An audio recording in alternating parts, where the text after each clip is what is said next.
Hi, everyone, and welcome to another episode of People Talks. I'm your host, Chee Tung from EngageRocket, the fastest growing people analytics tech company in Southeast Asia. And in this series, we've been exploring different aspects of how companies and leaders are navigating the current COVID-19 situation to extract insights and practices from those at the top of their field. And today, we're going to be talking about the next normal at work.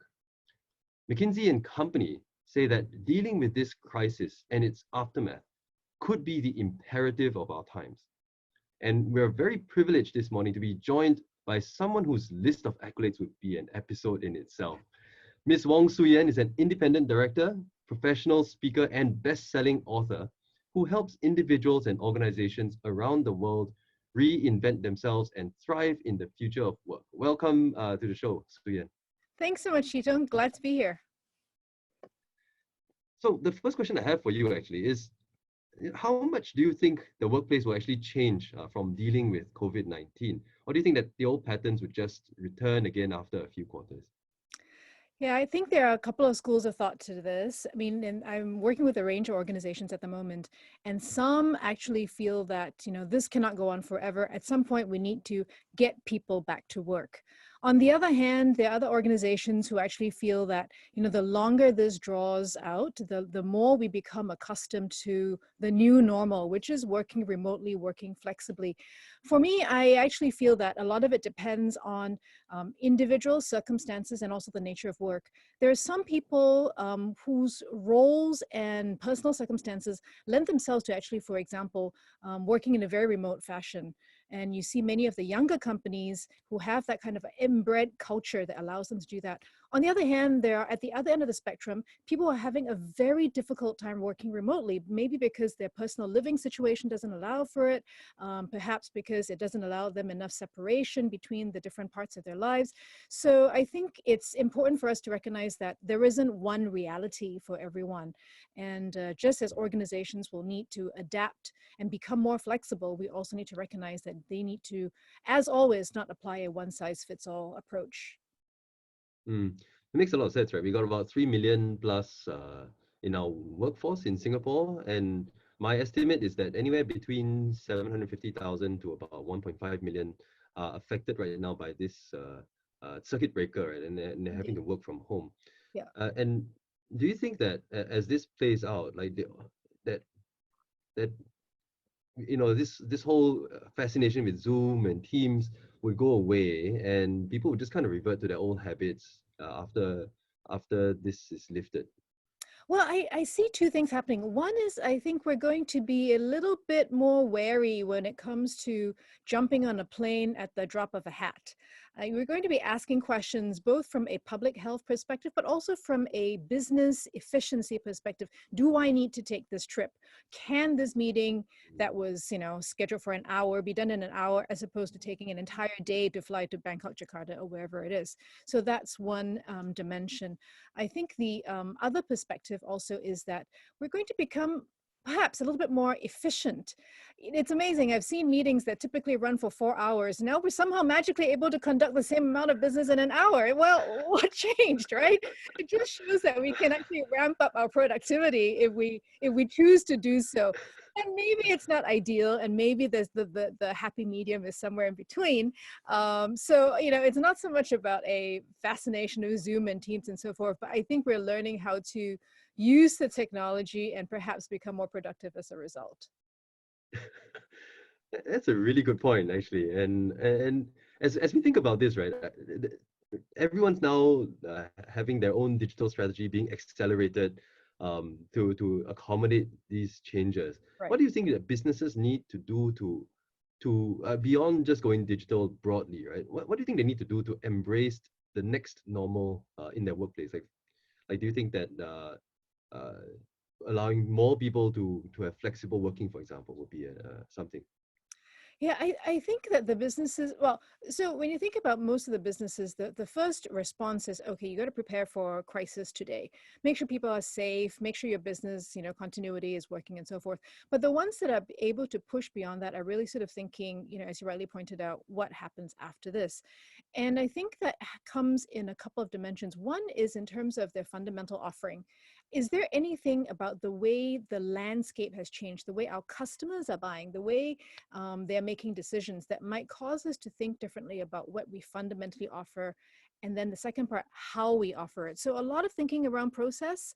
Are there certain things that we used to do that we actually don't need to do? There's nothing like this kind of an environment to really kind of strip out, what's essential and what's non-essential, right? Whether it's at a macro national level, but also at an organization level. There's certain things that you sort of say, well, that is not so essential, right? So looking at work process, and then last mention is then what is the organizational construct that you need in order to make that happen? And as you rightly put it, I like to think that there will be a lot more flexibility in the workforce moving forward. Again, flexibility doesn't mean everybody should work at home, but flexibility should mean that people have the option of doing so. Because if this continues for a longer period of time, and you're seeing in some countries it's going on for longer than others, it's not about a blip where we go back. It's about this is the way it is. And if there's anything that I think this experience has shown, is that actually as people juggle the multiple facets of their life, their work life, their personal life, we've sort of come to, organizations have come to a realization that it's actually a sort of a false dichotomy, right? Just because people are coming into the office doesn't mean that they've given up the rest of the other parts of their life as well. So I think more focus increasingly on the whole work life continuum as well will be something that we see. Mm. And all of this involves people, right? At the end of the day, it's about changing habits, changing ways of working, even the processes. You can change them on paper, but when it comes down to the crunch, do the people actually go ahead and change? And what do you think that the role of HR is going to be in guiding or facilitating some of this change? I think a huge focus for HR leaders and for leaders overall is really around focusing on culture, purpose, and objectives of the organization. So if you think about the purpose of the organization, what is it that we're trying to do? In spite of the current situation, you may change the mechanics by which you achieve that purpose, but that's going to be something that's very important for HR to have as its central function. The second part of that is around culture. The more people spread out, the more you need mechanisms to bind them. Sounds a bit of a paradox, but in fact, when you cannot bring people together as much, that becomes all the more important. So how do you actually bind people together from a culture perspective? And then the third dimension is really focusing on outcomes as opposed to inputs, right? What performance and objectives are you looking to do? And HR is going to be really pressed, I think, to be looking at, not the activities that people conducted and not when they conducted it, but what performance and business results did it actually accomplish. So purpose, culture, and objectives. Oh, that's a great dichotomy actually. And how, yeah, so what that means for HR, it sounds like they're really going to have to be a lot closer to the business strategy, closer to the transformation efforts, than perhaps in the past. And I mean, especially maybe if I can just dig a little bit into the culture piece, right? Like, what do you think? Do you think that with this loosening of the traditional 9 to 6 and the physical boundaries of the workplace, are we all going to be Google now? Like all these mechanisms to find people, is every company gonna have completely lax culture or rather free progressive cultures that we're going to see sprouting out everywhere? Or do you think that there's going to be a more unique angle to what companies are going to be deploying? Yeah, my sense is that it really depends. There are two aspects to it. One is the nature of the business. If the nature of the business is very much of a knowledge-oriented business, you've got people who, for all intents and purposes, are digitally savvy. The business itself can be done where people can be anywhere around the world. In fact, that's one type of business. Another type of business actually requires hands on deck. Regardless, I mean, it could be something like, you're in the marine industry, you're in the aviation industry, you're in healthcare, so these are very, very different types of businesses and therefore require a sort of a different way to lead and different way of basically managing people. And you would sort of say, it's great if you're knowledge or you're in a creative business, you want people to go up and be creative. In the healthcare industry, you've got process. You probably want people to be following process, right? So sort of different aspects of the business will drive different types of modus operandi moving forward. The second dimension, I think, is also a cultural context, and that has to do with very often they overlay with national culture as well. So, for example, one of the one of the issues that has come up recently is in Japan, for example, it's not so easy to work from home. Number one, there are infrastructure issues. I mean, you've got small spaces, you've got perhaps lack of digital infrastructure going into the home. People don't have the equipment, but you have a cultural construct that is very, very different, where you would hear stories about people who lost their job but will continue to pretend to go into the office every day. So there's a cultural construct around it as well, that is very different than, let's say, if you're in, let's pick the Netherlands, for example, right? So the cultural aspect and where the company's DNA is from also makes a difference in terms of how I think we're going to move forward. So the nature of the business, and then the national culture. Yeah, that's a great point. I think basically it ties back to what you earlier said about there's no one size fits all, and every company, every organization really needs to dig a little bit deeper over the next few quarters and figure out like who they really are, right? I mean, They are, and then how do they use this shake up as an opportunity to amplify what was working, and then to maybe downplay or remove some of what wasn't working right. across the company. And this probably Okay. accelerates a lot of what was in motion.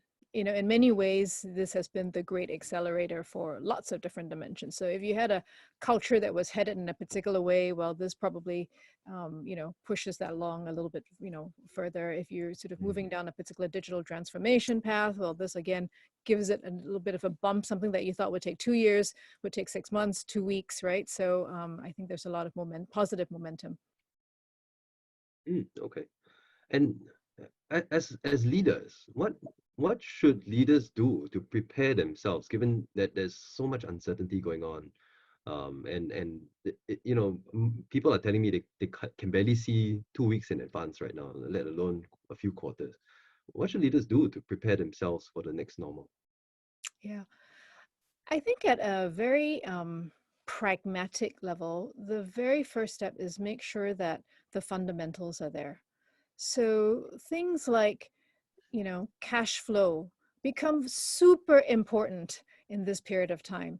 So be really clear about, what you need to cut, can cut, and if you do cut, does not jeopardize your long-term prospects. That's sort of the survival dimension, because I think many businesses are, preparing for sort of the long haul. There is the circuit breaker in itself, 2 months, but the long tail of the economic recovery is actually going to take much longer than that. So if you're trying to, it's just like once the circuit breaker is lifted, doesn't mean that people are going to automatically start going to large crowds and, jumping onto airplanes and traveling again, because, there'll be, as long as somebody in the community or anywhere in any country is still affected, actually, then everybody's still not safe, right? So there's a very long tail, and so the first step really is protect the base business, make sure the fundamentals are in place. But I think beyond that, preparing for the next normal really has to do with trying to keep an eye on what the opportunities are in the midst of this. As a leader, in fact, as any individual, there are many things you can't control. So you can't control the fact that if you're in the F&B industry, for example, that people are not going to restaurants during this particular time and they're not eating out. What you can control, however, is that there are some businesses and some industries that are continuing to need resources. So whether, if you sort of look at some of the examples where moving staff from the airlines into healthcare, that's a great example, right? So you're down on one side, but there's demand on the other side. So how do you map that supply and demand? So as an individual and as a leader, you can be open to where those opportunities are. So I think preparing for the next normal is really keeping a keen eye on what those opportunities might be for the future, and then pivoting quickly. Perfect. And we're almost at time, but I've got one last question for you. Okay. If you had one tip for all of us who are currently working from home on how you can either stay sane, stay healthy, or be productive, what would that tip be for yourself? Yeah, I've been reflecting on this a lot because I think for many of us, you sort of think on, okay, well, there's so much going on and there's almost sort of, too much stimuli, right? I think the one tip that I would have is be prepared to challenge all assumptions. If you sort of, we thought, we couldn't have everyone work from home. Guess what? It's possible. We didn't think that we could accommodate people's work life. Guess what? We're having to do that anyway. We didn't think that we could actually scale back, the amount of road congestion. Well, that's happened as well. So be prepared to challenge assumptions at every level in the business, but also I think at the personal level. What are those things that we didn't think would be possible? We never thought would be possible, but hey, maybe they are, and give it a try. That's great. Challenge assumptions. I think I'm going to leave all of you watching with that. And thank you very much once again. We were joined today by Miss Wong Su Yen. And I've been your host, Chee Tung from EngageRocket. This has been People Talks. Thank you very much for listening. Thank you.